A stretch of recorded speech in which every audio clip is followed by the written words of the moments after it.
Hey all, today we are starting our evidence for evolution project. We are taking a bunch of different things that we have learned in the past and putting it together to make a guide about evidence for evolution. So the first slide is going to be an introduction to the project. Go ahead and read that over.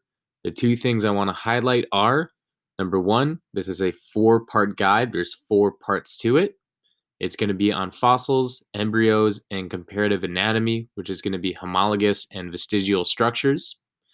And then also, the way that you do this project, you can either do it through an art piece, through some sort of video that you make, through a slideshow, or on a document.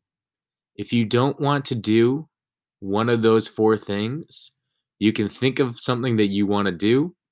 Send me a message. I'll be on the Zoom link. You can join the Zoom link and talk to me about it. Just approve it with me, and then you can do that.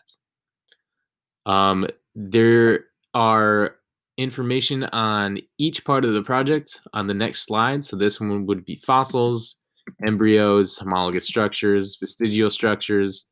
And then at the end, there's the rubric that I grade you over. It's going to be 16 points in total. So let me go back to the first slide real quick. My expectations for you. Each slide is set up the same way. I tell you exactly what you need. So on the first part of your project, for example, it would be fossils. You need to include a picture of fossils that show evolution.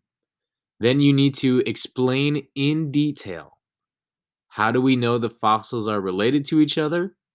And how do the fossils show evolution? Do what you can to make sure that if somebody's reading this guide, they understand everything that you're talking about.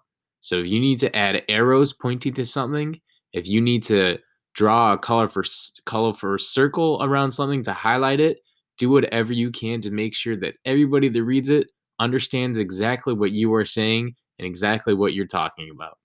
If you need any help with this at all, I will be on the Zoom link for the entire class period.